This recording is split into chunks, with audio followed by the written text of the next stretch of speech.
किसी की पाबंद हो या धंधा कर रही हो? तमीज से बात कर। मुझे तमीज सिखाती है? साली, कपड़ों की तरह मर्द बदलने वाली औरत, तुझसे तमीज से बात करना तो तमीज की तौहीन है। चल निकल यहाँ से। अरे मुझे खुद को घिन आ रही है तेरे सामने खड़ा होकर। ये बच्ची जिसे तू निकालकर मेरी छाती पर डालकर भागाई है ना, इसे मैं तुझे सौंपने आया हूँ। क्यों? ये तेरी नहीं है? इसे क्या मैंने अपने अकेले के खून से जना है? अरे मेरे पेट पे अपना पेट रखकर रात रात भर रगड़ा है तूने, तब जाके पैदा हुई है ये। मेरा मर्द बनने में तो तुझे बड़ा मजा आता था, बच्ची का बाप बना पड़ा तो हवा निकल गई। चल दफा हो यहाँ से, वरना शोर मचा दूंगी और लोग तेरा सर फोड़ देंगे। और सुन, अब मैं तुम्हारी बीवी नहीं हूँ। मैं धंधा करूँ या किसी की रखेल बनूं तो मेरी कब्र पे छाती मत पीटना। अब दफा हो यहाँ से, मैं कहती हूँ निकल जा कहीं के, जाओ यहाँ से और दोबारा पलट कर नहीं आना यहाँ पर। आ जाते मेरी जिंदगी में।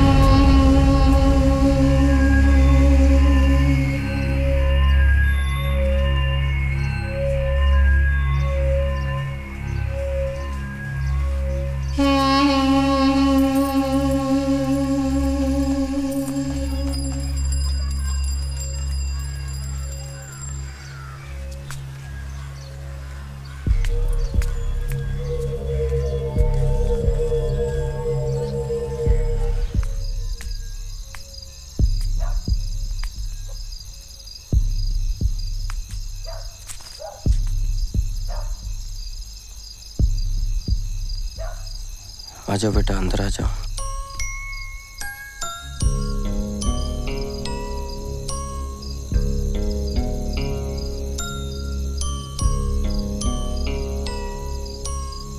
सबीना, हम इस बच्ची को पालेंगे।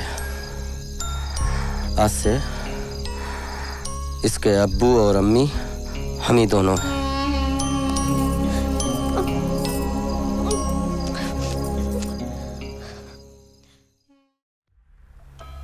मैंने इसे 3 सवालात पूछे, इसने 2 के जवाब झूठ दिए।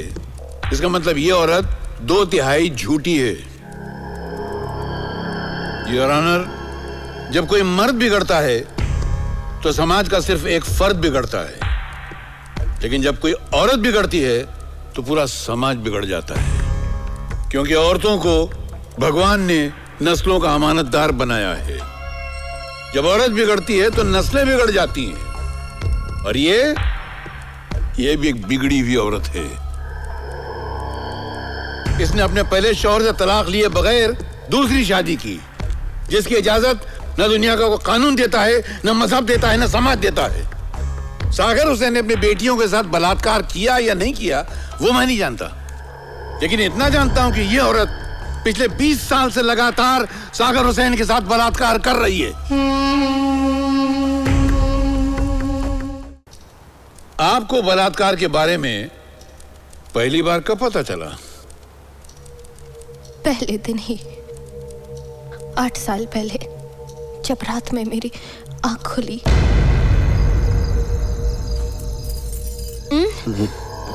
क्या हुआ? नहीं, वो कुछ नहीं। सो जाओ।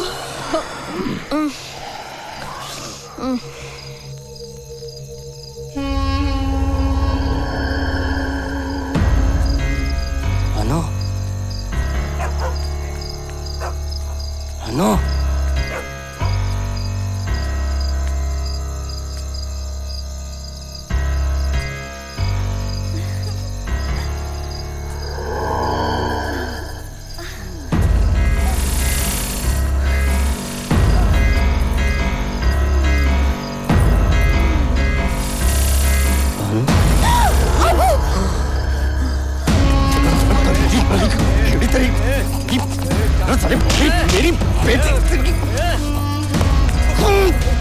क्यों मार रहे हो?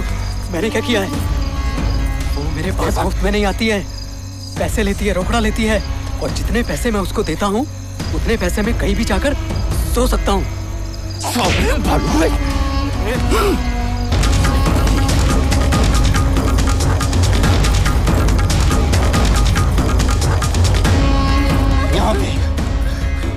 मोह हया सब ताक में रखती तुमने।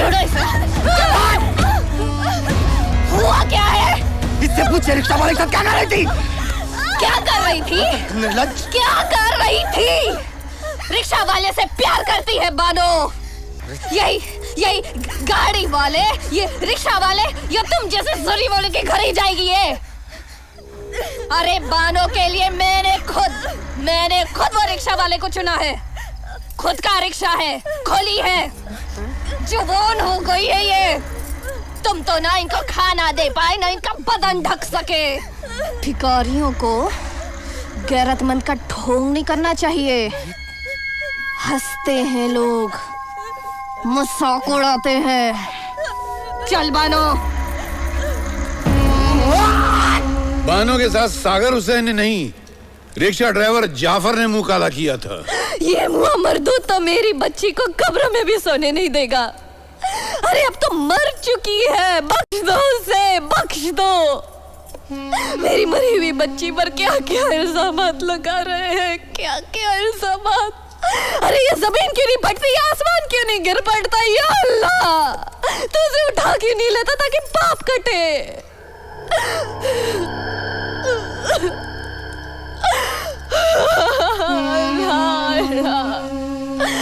वकील साहब, आप भी इसकी करतूतों में बराबर के शरीक होते जा रहे हैं। आप मेरे सिर्फ सवालात का जवाब दीजिए। अरे मन गढ़ंत बातों का मैं क्या जवाब दूं? तो ये भी मन गढ़ंत बात होगी कि 4 साल पहले आपकी बेटी बानो उसी जाफर के साथ घर से 60,000 रुपए लेकर भागी थी। नहीं इंस्पेक्टर साहब, मेरी बेटी ऐसी नहीं है। इस कमीने ने मेरी बेटी को भगाया होगा और यही इसको भगा के ले गया। इसको कड़ी से कड़ी सजा दीजिए और इसको अभी बंद कीजिए इंस्पेक्टर साहब। अरे सागर हुसैन, तेरी लड़की ने जो किया है ना, उसकी सजा तो उसको मिलेगी। पर तू समझता क्यों नहीं है? अगर इसके बारे में तेरे समाज में लोगों को पता चलेगा तो तेरी और तेरी बेटी की कितनी बदनामी होगी। अरे कौन थामेगा इसका हाथ? बेहतर यही है कि इस मामले को यहीं रफा दफा कर दो। और सुनो, ये तुम्हारी लड़की 60,000 रुपए लेकर भागी थी ना, उसमें से 12,000 उसने खर्च कर दिए हैं और ये 48,000 हमने रिकवर कर लिए हैं, समझे? नहीं, मुझे पैसा नहीं चाहिए साहब। आप हमारी रिपोर्ट लिखिए, इसको अभी बंद कीजिए और इसे मार मार के तोड़ डालिए साहब। अरे आमरे साहब, समझाओ इसको। तुम पागल हो गए हो? अरे अपनी बेटी की बात है, लोगों को पता चलेगा कि तुम्हारी बेटी रिक्शे वाले के साथ भाग गई है तो सड़क पर सर उठाकर चल नहीं पाओगे तुम। इंस्पेक्टर साहब, हमें कोई कंप्लेन नहीं करनी। वैसे भी हमारे पास कुछ भी नहीं है। इज्जत भी चली गई तो हम कहीं के नहीं रहेंगे। नहीं करना। ए, तुम्हारी बीवी एकदम बराबर बोल रही है। सागर हुसैन, इधर आओ। ये इधर साइन करो, अपना पैसा उठाओ और अपनी लड़की को लेकर चले जाओ। अब तो ये मनगढ़ंत बात रही नहीं और ये रसीद इस बात का सबूत है कि बानो पैसा लेकर जाफर के साथ ही भागी थी। पुलिस में केस भी हुआ था, इन्होंने कंप्लेंट भी लिखवाई थी।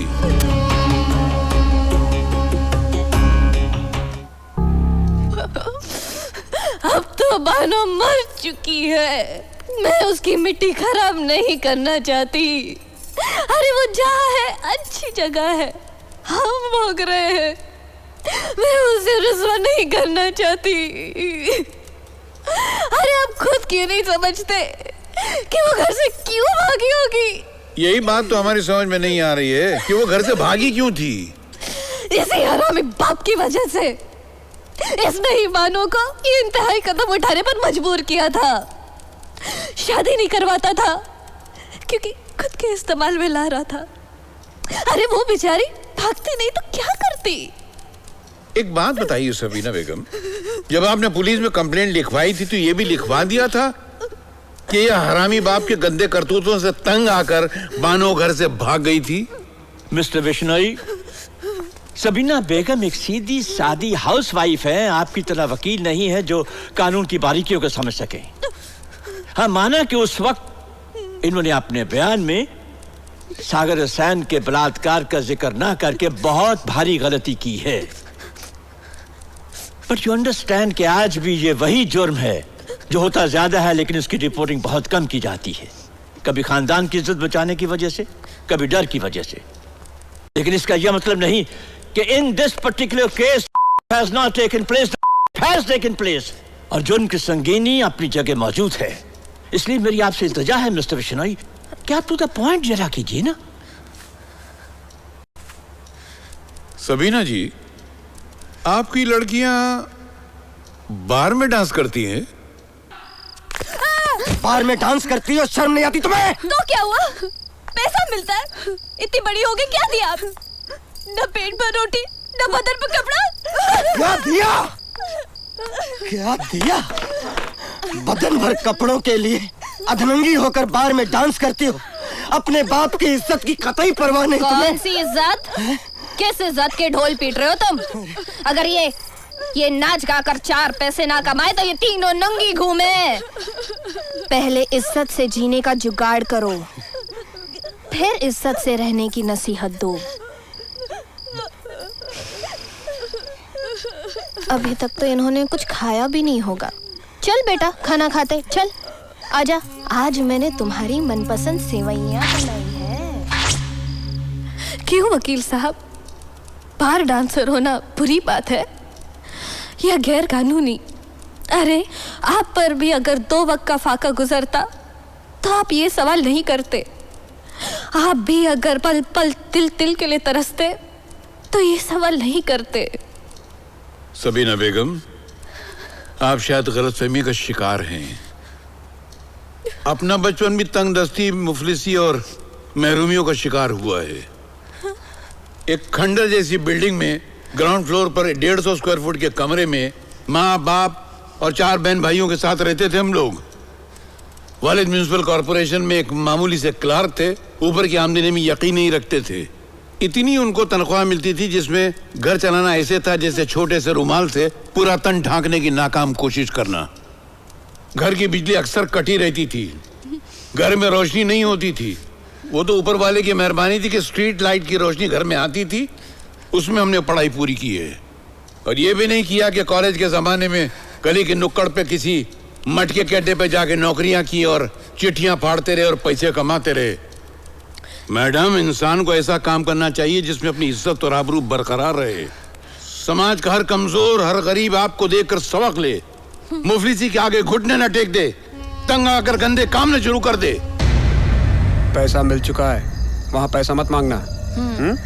हमारा पुराना ग्राहक है, बहुत बड़ा बिजनेसमैन है, शिकायत का मौका नहीं आना चाहिए।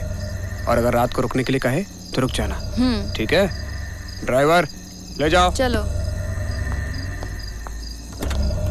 चलिए सबीना बेगम, आज आपको नई रोशनी दिखाते हैं।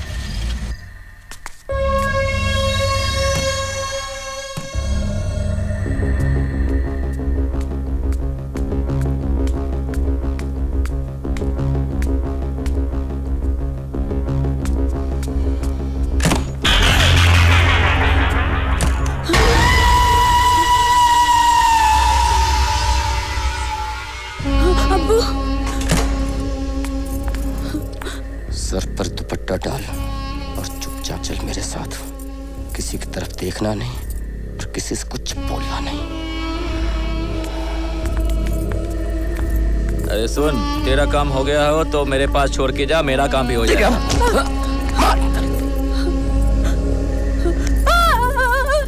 इस नासपीटे के कीड़े पड़े, वो धरती का बोझ दीदे भाड़े देख रहा है।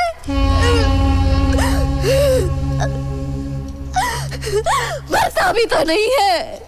इस हरामी के वजह से क्या क्या रसवाइयाँ हो रही है, क्या क्या रसवाइयाँ हो रही है। हमरे साहब, आपने तो कहा था कि अदालत में हमें इंसाफ मिलेगा। क्या ये होता है इंसाफ? अरे यहाँ इंसाफ होना तो दूर की बात है, उल्टा हमें पर जलील और घटिया इल्जामात लगाए जा रहे हैं। मेरी बच्ची तो कब्र में भी तड़प उठी होगी, मेरे घर भी उसे चैन नहीं मिला होगा। जज साहिबा, आप चाहे तो इसे छोड़ दे या सजा दे, हमें माफ कर दीजिए। हमें ये केस और नहीं लड़ना और ये case. Your honour, what is this going on? आखिर मेरे काबिल दोस्त इन बड़ी बड़ी बातों से साबित क्या करना चाहते हैं? मिस्टर बिश्नोई, आप अदालत की मर्यादा का लिहाज करते हुए जिरह करिए और ये ख्याल रखिए कि सामने एक औरत है, उसके मान सम्मान को ठेस ना लगे। और आप भी इनके सवालों का ठीक ठीक जवाब दीजिए। योर ऑनर, मेरे क्लाइंट सागर हुसैन पे ये इल्जाम भी है कि उसके बलात्कार की वजह से लड़कियां एक बार नहीं कई बार प्रेग्नेंट हुई और उनका गर्भ भी गिराया गया। अलग अलग मर्दों के साथ सोने वाली लड़कियां सिर्फ सागर हुसैन से प्रेग्नेंट हुई, इसका फैसला कैसे होगा? कुछ खास पॉइंट्स मैं कोर्ट के सामने पेश करता हूं। वारदात के समय जो कपड़े मिले उनका लेबोरेटरी टेस्ट नहीं कराया गया। सागर हुसैन के सीएमएन का CFSL रिपोर्ट नहीं है। लड़कियों की अंदरूनी जांच यानी मेडिकल टेस्ट नहीं कराया गया। बलात्कार के समय लड़कियों का DNA टेस्ट होना चाहिए था, हर हाल में होना चाहिए था, वो नहीं हुआ। किसी मुल्जिम को जब चार्जशीट किया जाता है तो इन्वेस्टिगेशन रिपोर्ट भी सबमिट की जाती है। जाहिर है मेरे काबिल दोस्त ये तो जानते होंगे कि इस केस में भी मेडिकल टेस्ट हुआ है और उसके साथ ही इनकी ब्लड रिपोर्ट भी है। आपका क्या ब्लड ग्रुप है मिस्टर पब्लिक प्रोसिक्यूटर?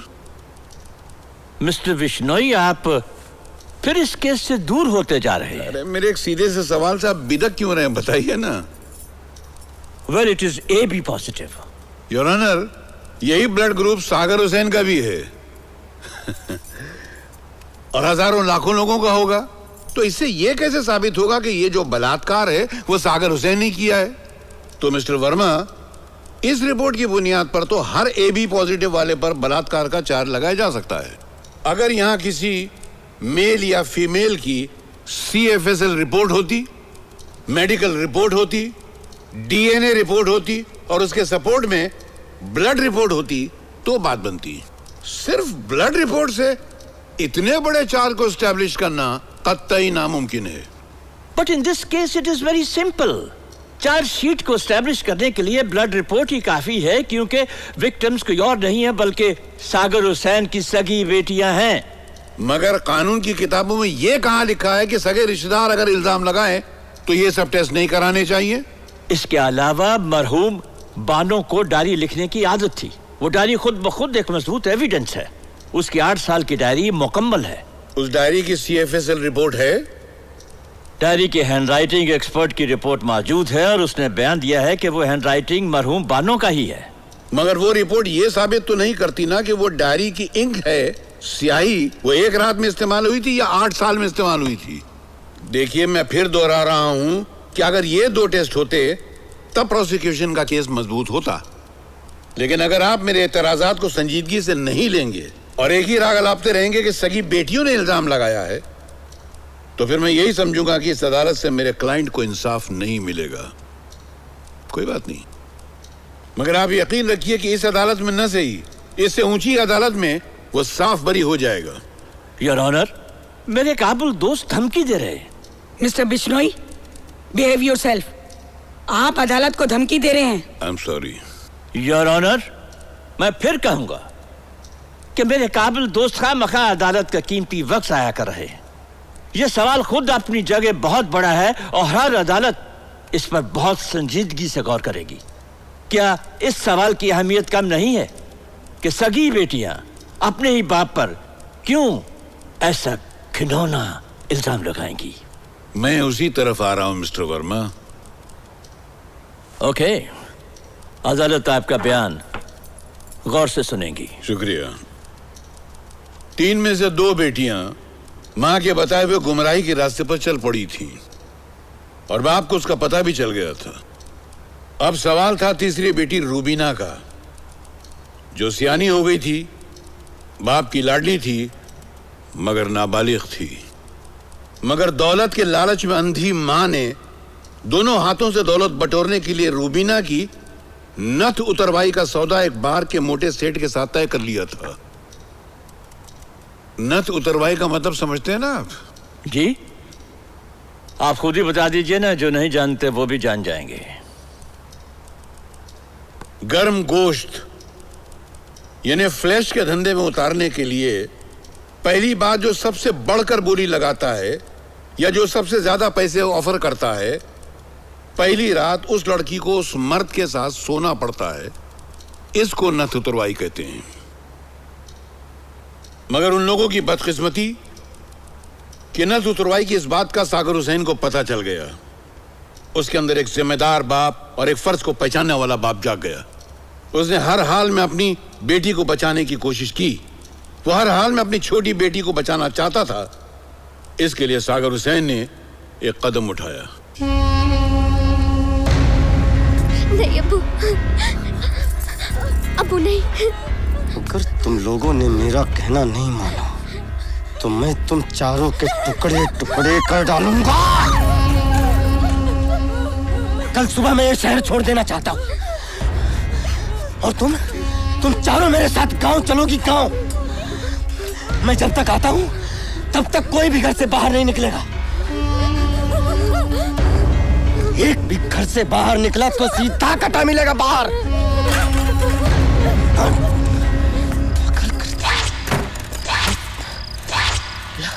इमदाद, किसी भी तरीके से मैं अपने बीवी बच्चों को लेकर कल सुबह लखनऊ जाना चाहता हूँ। तो मुझे पुष्पक या कुशीनगर एक्सप्रेस के 5 टिकट लाकर दे दो मेरे भाई। अगर ये फैसला तूने पहले किया होता ना तो आज ये दिन नहीं देखना पड़ता। सागर, एक कहावत है कि औलाद को सोने का निवाला खिलाओ लेकिन देखो दुश्मन की नजर। यार, मुझे बाप बनना नहीं आया। मैं हार चुका अपनी बीवी और बच्चों से। तुम टिकट करो, खुदा के लिए। तुम कुछ करता हूँ मैं, तेरे लिए टिकट का इंतजाम करता हूँ। संभाल।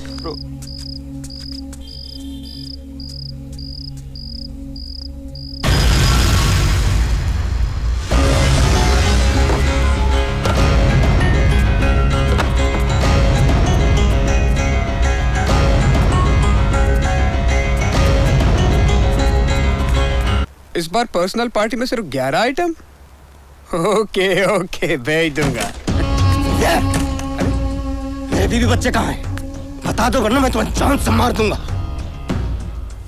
क्या बात है, बड़े गुस्से में हो? बीवी बच्चों से मिलना चाहते हो ना? आओ आओ आओ, ले चलता हूँ। आओ चलो चलो आओ।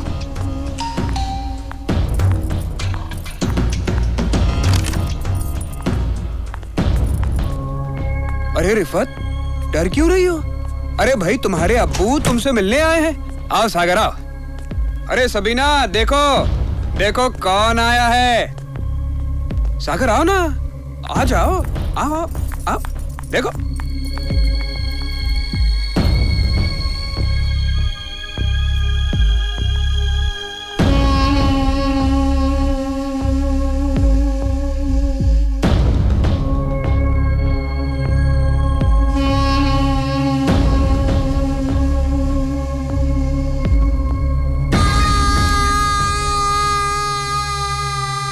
कमाल है।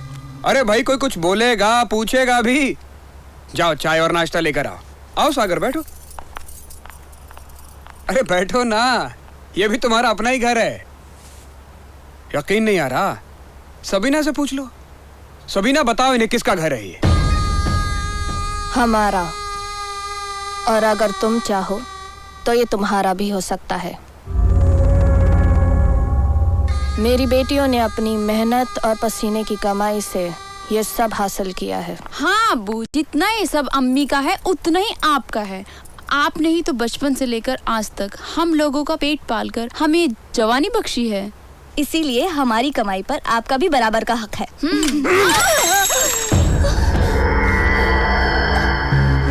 तुम्हारे धंधे में हक सिर्फ दलालों और बड़ों का, और मैं बड़ा नहीं हूँ, मैं बाप हूँ।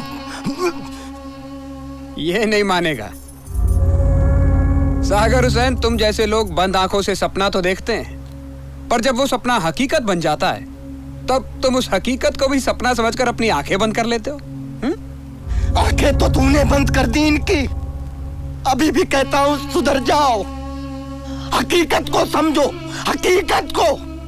अब्बू, आज के जमाने में हकीकत सिर्फ पैसा है, और उसे हासिल करने के लिए अगर कुछ पल के लिए अपने आप को बिछाना पड़े तो कौन सी बड़ी बात है। और इज्जत? पेशाब करने की जगह को इज्जत समझते हैं आप?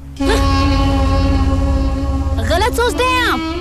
आलीशान बिल्डिंगों में आलीशान फ्लैट, ये इज्जत है। उन फ्लैट्स में टीवी, फ्रिज, एसी, ये इज्जत है। क्रेडिट कार्ड, मोबाइल, डिजाइनर जूते, ज्वेलरी, ये इज्जत है जो आप हमें कभी नहीं दे सकते। ये रातों रात अमीर बनने के चक्कर में तुम अपना आपा और इज्जत कहीं दूर छोड़ा है हो। अरे सब तेरी वजह से हुआ।